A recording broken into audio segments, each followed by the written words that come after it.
Well, thank you all for coming and welcome to the White House. We like to call this the People's House, and we're glad you're here. Today we celebrate the anniversary of the Americans with Disabilities Act, landmark legislation that opens the door for more than 50 million people living with disabilities, 50 million Americans. For 12 years, the ADA has proven that when people are treated with dignity and respect, our entire nation benefits. And the best way to celebrate the progress the ADA has made is to continue and build on that progress. I want to thank the Attorney General for coming today. I thank Elaine Chao for being here, Mel Martinez and Norm Mineta, and Tony Principi, all members of my cabinet. I appreciate Senator Bob Dole joining us today. I missed you yesterday in North Carolina. But thanks for coming.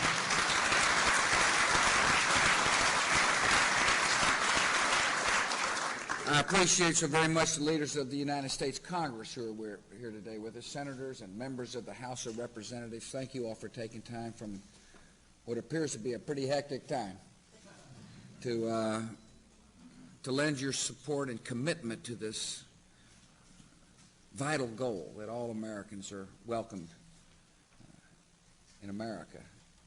I appreciate Dick Thornburg, who was the Attorney General when my dad was the President. When the ADA was signed, and he helped very much make sure that it was all done in a way that would pass muster, and I thank he for being here as well. I want to thank Carrie Dominguez, who's the chair of the Equal Employment Opportunity Commission, for coming. Thank Kay James, who's the Director of Office and Personnel Management, for coming.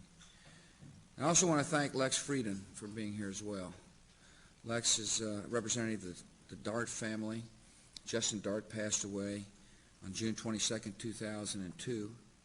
He was known by many as the father of the Americans with Disabilities Act. He had a huge impact on our nation. We mourn his loss, and we thank Lex for being here.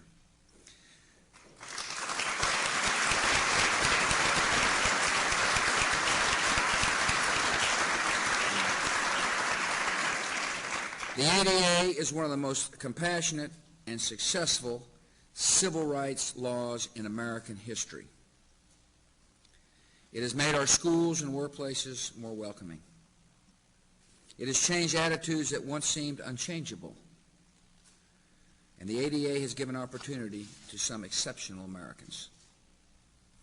Today I'm joined on stage by some exceptional Americans. They are participants in the National Youth Leadership Network, an organization sponsored by the federal government and committed to advancing the next generation of disability leaders. Through their hard work and determination, each of them embodies the true spirit of the ADA. William LaRon Jackson, seated right here to my right. Oh, yeah.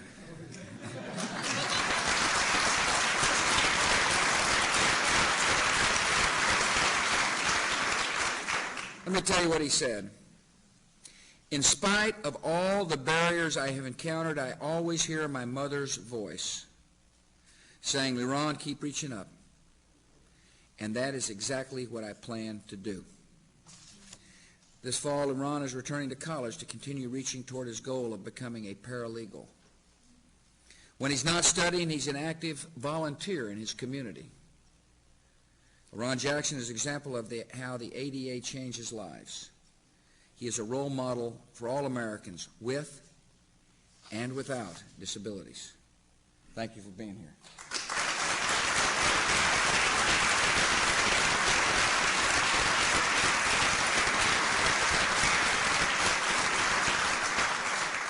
The ADA has given greater hope and dignity to countless Americans. Yet our work is not complete. Too many individuals still find it difficult to pursue an education, or own a home, or hold a job.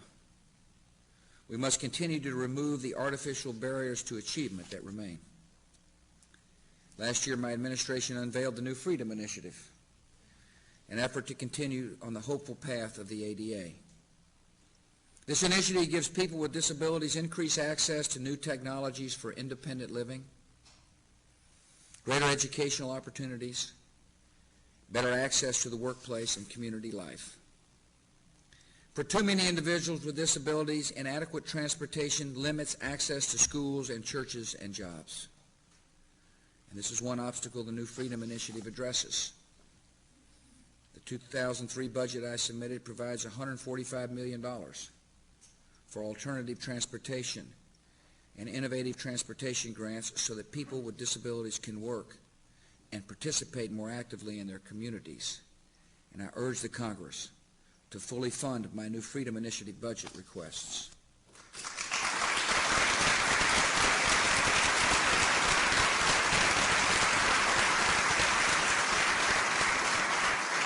And when Americans with disabilities participate in their communities, they should not be penalized. Today, Medicare recipients who are considered homebound may lose coverage if they occasionally go to a baseball game, which of course I encourage them to do, or meet with a friend, or go to a family reunion. New technology is allowing even the most significantly disabled Americans to be more mobile. That's just a fact. And they should not be forced to trade their benefits for a little freedom.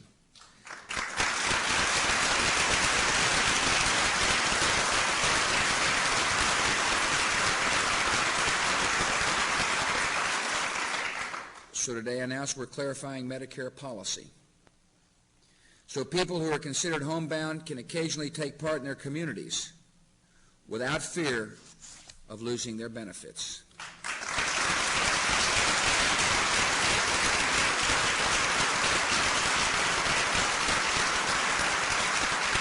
We're also determined to help people like LaRon to their full potential by expanding educational opportunities. In both my budgets, I've asked for increases in special education grant funding of $1 billion. These are the largest increases ever proposed. In addition, I created the Commission on Excellence in Special Education to recommend policies to improve the educational performance of students with disabilities. The Commission provided excellent recommendations in its recent report. And I look forward to working with Congress, and I hope Congress will closely examine those findings when it considers the reauthorization of the Individuals with Disabilities Education Act. You know, when my father signed the ADA into law in 1990, he said, "We must not and will not rest until every man and woman with a dream has the means to achieve it." Today, we renew that commitment, and we continue to work for an America where individuals are celebrated for their abilities, not judged by their disabilities.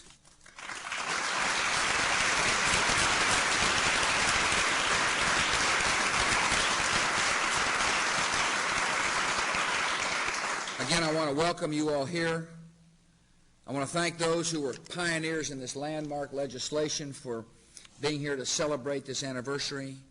I am now pleased to sign a proclamation in honor of the 12th anniversary of the Americans with Disability Act. Thank you for coming.